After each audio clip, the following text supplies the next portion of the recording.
Om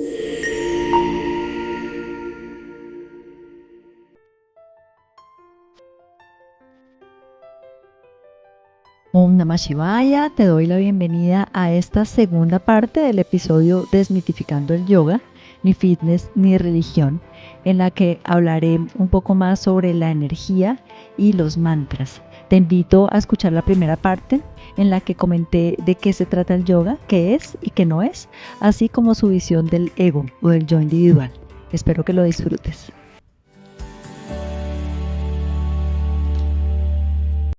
Paso ahora al segundo mito relacionado con la energía y con la sanación. Y aquí comienzo comentando que la energía es tan real como la materia y no es algo que diga el yoga de manera esotérica, es algo que la ciencia ha comprobado ya hace mucho tiempo, siglos tal vez, porque la materia no es más que energía en vibración. Cuando vemos algo que percibimos como sólido a la luz de un microscopio magnificado muchísimas veces, lo que vamos a ver son electrones moviéndose y mucho espacio vacío. Einstein lo expresaba en su famosa fórmula E es igual a mc al cuadrado, que muestra la equivalencia entre la materia y la energía. Esta fórmula dice que la energía no es nada diferente a materia afectada por una constante, que en este caso es la velocidad de la luz. Y pues esa energía se manifiesta en diferentes formas, no solamente como materia, sino también como vibración y como sonido. Un ejemplo visual de esto es que no sé si ustedes hayan visto, yo hasta ahora preparando este podcast me enteré de que el experimento se llaman las figuras de Chladni, que se llaman así en honor a un físico y músico alemán, Ernst Chladni, quien en 1787, fíjense esto ya hace más de 2 siglos, publicó un libro que se llama Los descubrimientos sobre la teoría del sonido. Y en sus experimentos él mostró cómo al hacer vibrar una placa cubierta con arena o con sal, usando diferentes frecuencias, se formaban patrones geométricos perfectamente ordenados, de hecho hermosos, circulares, triangulares. Aquí él corroboró que el sonido genera forma. Y vemos que esa energía que genera el sonido puede también expresarse en términos más tangibles como las formas. Hay otro experimento sobre el agua que es un poco más controversial, de un japonés llamado Masaru Emoto, que vivió el siglo pasado. Él propuso que las palabras, los pensamientos y las emociones pueden influir en la estructura del agua. Para eso, él lo que hacía era que tomaba recipientes llenos de agua y los exponía a palabras, sonidos o intenciones específicas, las congelaba y luego fotografiaba los cristales que se formaban en el agua. Se podía escribir la palabra amor o gratitud y la ponía en el recipiente de agua y se daba cuenta de que formaba cristales hermosos y simétricos como flores o como los copos de nieve que normalmente vemos para la época de Navidad. Mientras que si exponía el agua a palabras o emociones negativas como odio o miedo, encontraba que los cristales tenían unas formas caóticas e inclusive deformes. Él escribió un libro que publicó en Japón en 1999 por primera vez, que se llama Los mensajes ocultos del agua, por si les interesa leerlo o mirarlo. También hay unos videos en YouTube que muestran el experimento y lo explican. Y pues aunque estos métodos que él utilizó pues no han sido científicamente reconocidos, estas imágenes sí nos sirven para ilustrar que la energía sutil, fíjense, en términos de palabras, de emociones, de pensamientos, puede tener un impacto tangible en la materia. Desde mi experiencia personal, pues les comparto que a través de la práctica de yoga en los últimos años he tenido la oportunidad de percibir claramente mi cuerpo energético. Según la sabiduría del yoga, tenemos 3 cuerpos. El cuerpo físico, pues, que es el más denso, el que podemos tocar. El cuerpo energético, astral o sutil, dicen los yogis, que da forma y vida al cuerpo físico. Y es ese cuerpo que nos permite utilizar los sentidos para ver, para tocar, para oler. Eso no está en el cuerpo físico, ¿sí? La nariz no es la que huele, la que percibe el olor es la parte energética de nuestro ser, como para dar un ejemplo. Allí también está la mente, los pensamientos y las emociones. Y está el tercer cuerpo, que es el causal, que es donde reside el alma o el espíritu.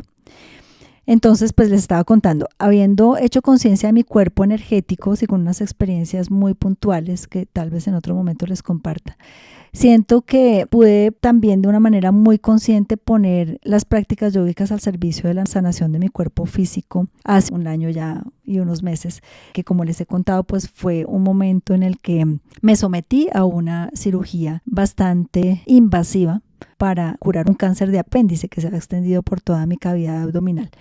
Y aun cuando yo ya llevaba 10 años practicando yoga y había comprobado los efectos que tiene en mi bienestar integral, pues fue en esta experiencia en la que pude confirmar que prácticas muy simples, pero realmente poderosas, como la meditación, la repetición de mantras, el pensamiento positivo, también algunas posturas, pues las que podía hacer en ese momento porque pues no me podía mover, no podía respirar muy bien, ayudaron a que se acelerara de manera evidente mi recuperación.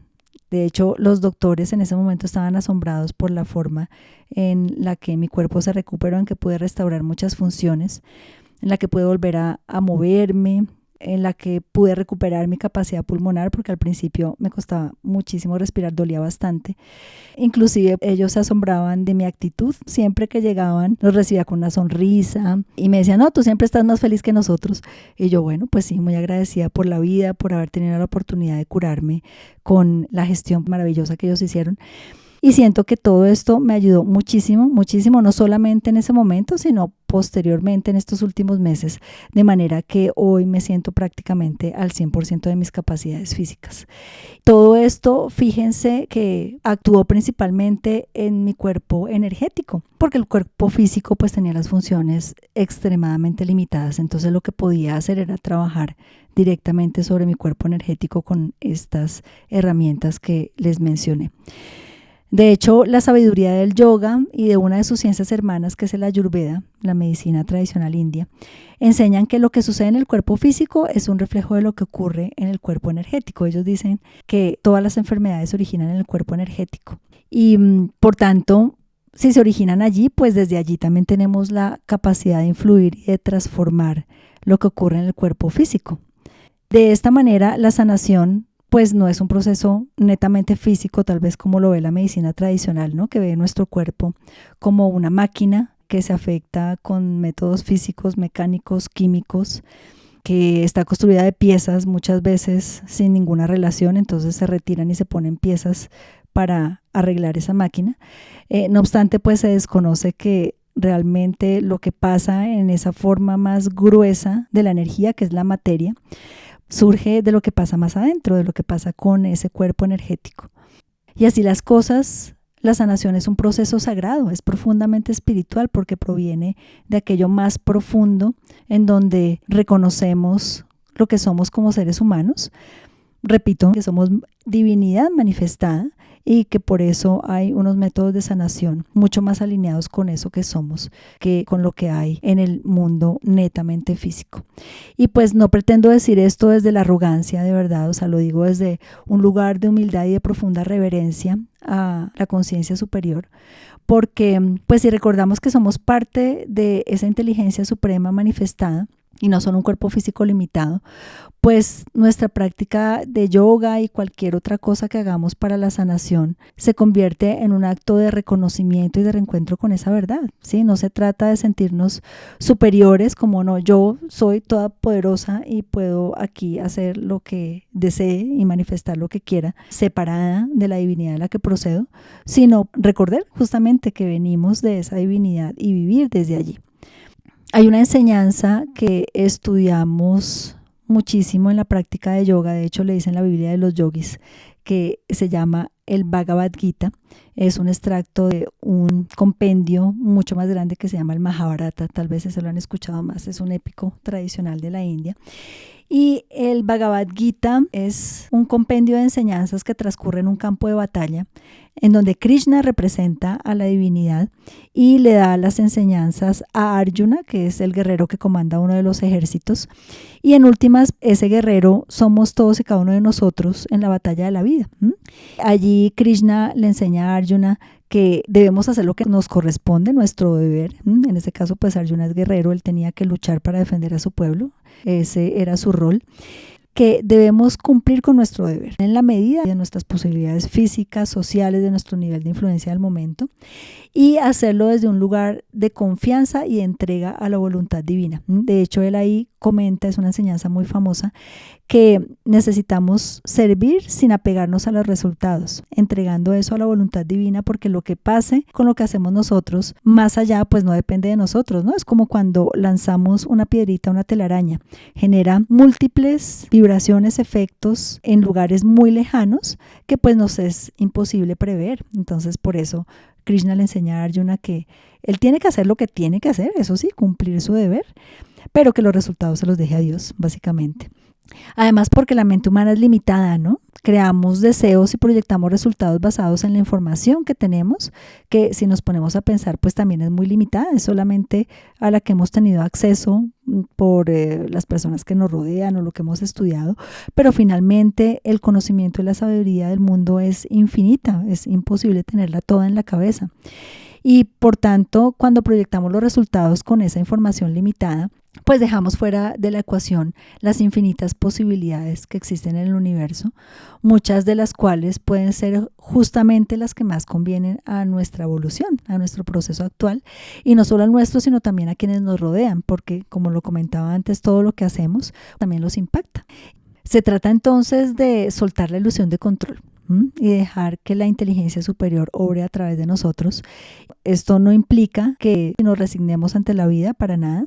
Como lo mencionaba antes y como lo dice el Bhagavad Gita, pues sí tenemos que hacer lo que tenemos que hacer, cumplir con nuestro deber de manera disciplinada, constante, diligente, amorosa. Llegamos hasta donde nos sea posible y de resto lo entregamos, ¿sí? Soltamos esa ilusión de que controlamos lo que pase más allá de esto. Y eso en sánscrito se llama Ishvara Pranidhana, que significa entregarse o rendirse a la voluntad de Dios. En este caso se llama Ishvara, que paréntesis, me encanta ese concepto de Dios porque no tiene forma. De allí viene también mi nombre espiritual, Ishvari, que es la contraparte femenina, pero bueno, más allá de eso, es rendirse a esa inteligencia superior. Ishvara Pranidhana es una de las niyamas u observancias que hacen parte de los 8 peldaños que les comenté que tiene el camino del Raya Yoga o del dominio de la mente. Entonces, fíjense, todo está relacionado con todo. O sea, no es que el dominio de la mente es meditación y posturas, y por otra parte, entonces, si yo quiero ir bien lejos por allá, pues está la devoción. Y también bien lejos está el servicio. No, todo está relacionado, porque ese camino del control de la mente pasa por cultivar las cualidades conducentes a ese dominio y perfeccionamiento del instrumento de percepción, que es la mente. Y por eso, pues, entre otras cualidades, los sabios incluyen aquí ese rendirse a la conciencia superior. Y esta cualidad se convierte en algo natural cuando practicamos el yoga de la devoción, el Bhakti Yoga, cuando abrimos el corazón a la confianza en la conciencia superior. También desde allí yo les comparto que cuando comenzamos a confiar, o yo cuando comencé a confiar más en esa inteligencia de la mente cósmica, mi vida se hizo mucho más liviana porque sabía que cualquier cosa que pasara era perfecto, ¿sí? Sin apegarme a mis deseos. Claro, yo planeo lo que me conecta, lo que siento que es lo correcto, lo que deseo hacer para cumplir mi propósito de vida. Hago diligentemente todo lo que esté a mi alcance para lograrlo. No obstante, pues si las cosas no salen como yo espero, pues sé que es porque hay otros caminos que tal vez son más convenientes para mí. Y de esa manera, pues no solamente ajusto lo que va pasando en mi vida, que cambia todo el tiempo, ¿no? La vida es un proceso como de equilibrio, de ajuste, para ir cumpliendo los propósitos, que eso sí, pues no cambian, mi propósito está claro. Lo que cambian son las formas, entonces eso implica tener también una mente abierta a la incertidumbre y sentirse cómoda con ella, con lo que no sabemos y con las cosas nuevas que pueden llegar, dejándonos sorprender con aceptación y con gratitud. Voy ahora a entrar a hablar sobre los mantras, que creo que es un tema sobre el que hay muchas concepciones distorsionadas y que espero que en alguna medida puedan aclararse con lo que voy a compartirles a continuación. Un mantra es energía mística o espiritual encapsulada en una estructura de sonido. Es decir, en una palabra, en una frase que contiene esa energía más sutil y poderosa, esa energía mística. La palabra mantra proviene del sánscrito, que es la primera lengua de la humanidad, es la lengua en la que se encuentran documentadas todas las enseñanzas del yoga, y proviene de 2 raíces. Una, manas, man viene de manas, que significa la mente, y tra significa literalmente instrumento o herramienta. Entonces el mantra es un instrumento de la mente o aquello que protege la mente. Como hablábamos cuando estábamos revisando los conceptos de energía en todas sus formas, el nombre, es decir, el sonido y la forma material que representan, dicen los sabios, son dos caras de la misma moneda. Entonces de allí proviene el poder de los mantras, porque cuando repites el nombre o la palabra, la forma viene a la mente. Y más en esa lengua que pues no solamente es la primera de la humanidad, sino que se dice que fue entregada directamente de unas instancias de una conciencia más elevada, es decir, más conectada con la inteligencia superior. ¿Y cómo podemos ver tal vez de una manera más práctica esa conexión entre nombre y forma? Cuando decimos una palabra, por ejemplo, yo digo árbol, ¿ustedes en qué piensan? ¿Sí? Representan en su mente un árbol de cualquier tipo, pero pueden conectarse con esa forma de lo que expresa la palabra o el sonido. Hay otra referencia que podemos hacer y es la que nos entrega la Biblia. Allí dice que en principio era el verbo era con Dios y el verbo era Dios. El verbo se presenta como esa palabra eterna, la expresión de la divinidad que existía desde el principio y que tenía el poder de creación divina. Entonces, desde allí también tenemos una referencia al poder de la palabra, básicamente. Los mantras que utilizamos en yoga normalmente están en sánscrito, son los que utilizamos de manera tradicional por la cercanía que tiene esta lengua con las formas que representa. Esto quiere decir que las palabras en sánscrito no son sonidos aleatorios o que alguien se inventó de manera arbitraria, sino que la energía, la vibración del sonido corresponde de manera más cercana a lo que se manifiesta, al objeto representado. Un ejemplo de esto es la palabra ma, que significa madre, como lo podrán inferir. Y es porque ese es el sonido que articulan los niños cuando quieren llamar a su figura protectora. Es algo natural, que sale de manera espontánea. Y de hecho el sánscrito tiene influencia en muchas de las lenguas actuales y por eso es que en particular esta palabra tan profunda y tan utilizada, pues se parece en muchas lenguas, ¿no? Por lo menos muchas de las que yo conozco, esta madre, mamá, mother, mère, todas son muy similares en diferentes lenguas. Y así como acabo de dar este ejemplo, pues es completamente posible traducir el sánscrito y aquí me refiero un poco a lo que le comentaba la guía espiritual a la señora que me compartió la experiencia, inspiración de este episodio, porque realmente el sánscrito no es nada oculto, ni escondido, ni que no se pueda descifrar para nada. O sea, ustedes pueden buscar en internet el significado de las palabras, las raíces, de dónde provienen, cómo se usan, es completamente abierto. En ese sentido, el sánscrito es como cualquier otra lengua. Expresa la misma realidad universal desde una cosmovisión de una cultura particular que se desarrolló en una parte del planeta hace muchos siglos. Refleja de una forma válida ese relacionarse con la existencia, así como otras lenguas o cosmovisiones. Lo primero que viene a mi mente cuando alguien me dice, no, es que no canto mantras porque esa lengua es muy rara y bueno, no sé qué pueda pasar. Pues nosotros hablamos español, sí, desde aquí, desde donde te estoy compartiendo esta reflexión, pero también cantamos en inglés o en coreano, que está tan famoso y pues no pasa nada. Finalmente, pues las lenguas son esas expresiones de las emociones, de las intenciones, de los deseos humanos. Y en ese sentido, el sánscrito no es diferente. Por eso cantar mantras no es algo negativo, no es brujería, como me han escrito algunas personas por redes sociales. De hecho, tiene muchos beneficios porque los mantras normalmente están conectando con esas facetas de la inteligencia superior, de amor, de paz, de rectitud. Entonces, tenemos la intención de conectarnos con esas cualidades y de crear la energía relacionada con ellas.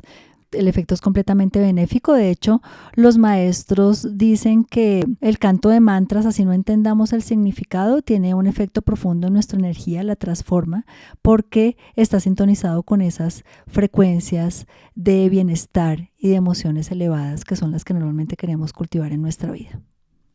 Los mantras se pueden utilizar para repetirse mentalmente o inclusive en voz alta cuando practicamos la meditación para enfocar la mente y lograr unos estados de concentración más prolongados. Y también se usan en las prácticas devocionales en el Bhakti Yoga para conectar con esas diferentes formas de la divinidad. Existen dos tipos de mantras, aquellos que tienen forma y los que no tienen forma. Los primeros se llaman saguna, guna es cualidad o forma, y nirguna sin forma. Estos se pueden utilizar para la meditación según también el temperamento o la inclinación del practicante. Si de alguna manera me siento atraída a alguna forma particular de la divinidad, puede servirme para conectar con esa conciencia superior, repetir el mantra asociado a esa forma. Si no, existen los mantras sin forma como Om, ese sonido universal que lo que hace es conectarnos con la totalidad del cosmos, ¿sí? De la inteligencia superior. Entonces podemos elegir ese mantra que de hecho utilizamos mucho en la práctica de meditación. Hay otro mantra sin forma que es Soham, significa literalmente yo soy eso. Yo soy esa energía creadora manifestada.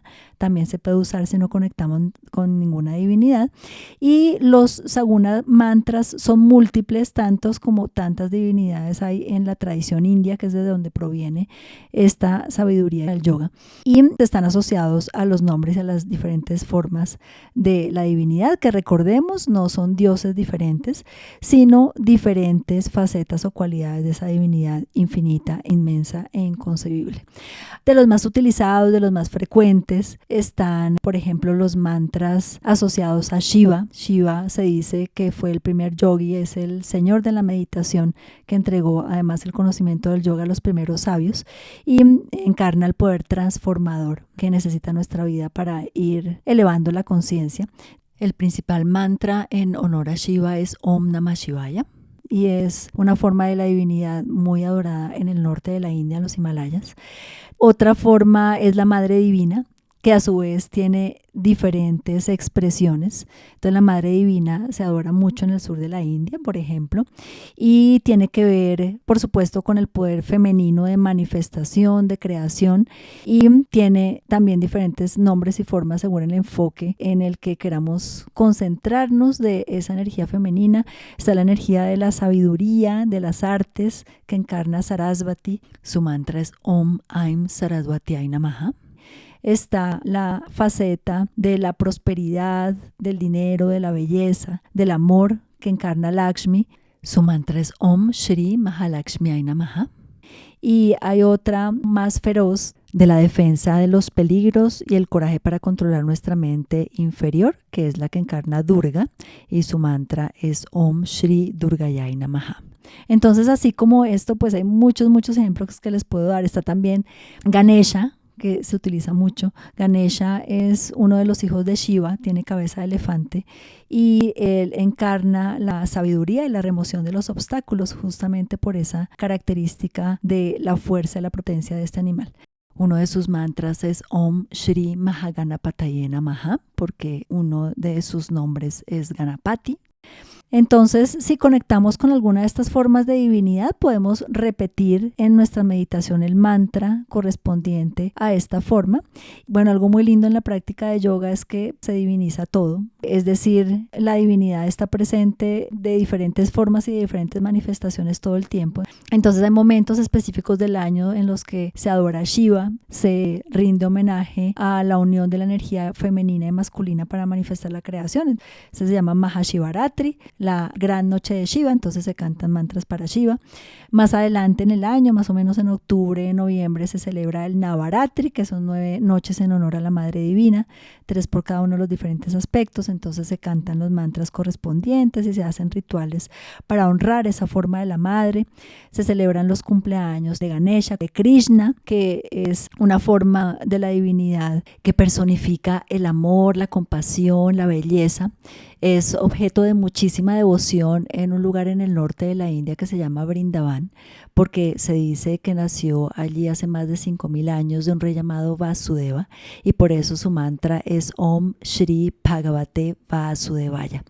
Y de hecho allá saludan diciendo He Radhe, que hace honor a su amada Radha, porque pues se dice que Krishna y Radha, como pareja y como expresión de ese amor puro, infinito y muy fuerte, pues son inseparables.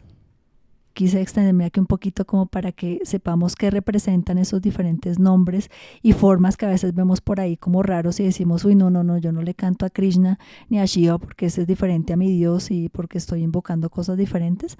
No, son simplemente manifestaciones particulares de esa divinidad infinita con esas características de sabiduría, de transformación, de amor. Aquí finalizo este episodio dándoles las gracias por escucharme porque siento que de alguna forma me estoy dando una segunda oportunidad de responder con más claridad, más compasión y más coherencia a esa conversación que me incomodó y me confrontó. Y además pues también me dio la posibilidad de explicar tal vez de una manera más clara conceptos sobre los cuales hay muchas concepciones distorsionadas alrededor del yoga. Porque el yoga para mí no ha sido una moda, tampoco es un ejercicio físico, una serie de posturas, tampoco es una doctrina religiosa. Ha sido para mí una guía invaluable para vivir con más conciencia, con más paz, más tranquilidad y más libertad interior, realmente para expandirme como ser humano. Y si algo me ha enseñado este camino es que no necesito defenderlo, ni tampoco imponerlo. Solo vivirlo con profundidad y honestidad, y si en ese camino y con mi experiencia logro generar inspiración, pues ¿por qué no? Yo sí creo que esto que ha transformado de manera profunda mi vida y la ha hecho muchísimo mejor, pues no tengo que quedármelo guardado. Y por eso he definido como uno de mis propósitos principales en la vida poder expandir y transmitir este conocimiento de la manera más genuina y más conectada con nuestra humanidad desde el corazón, porque para eso es, porque el yoga no separa, une lo que parecía dividido, adentro y afuera. Así que muchas gracias por escuchar con apertura, gracias por darte este espacio tal vez para cuestionar, para aprender, para recordar lo que ya sabes en tu interior. Y sobre todo, gracias por seguir cultivando tu camino, sea cual sea el nombre que le pongas. Porque así contribuyes a una humanidad más amorosa, más compasiva, más consciente. Y creo que eso es lo importante, que todos contribuyamos de esa manera. Om Shanti, Shanti, Shanti, Om Paz, Paz, Paz.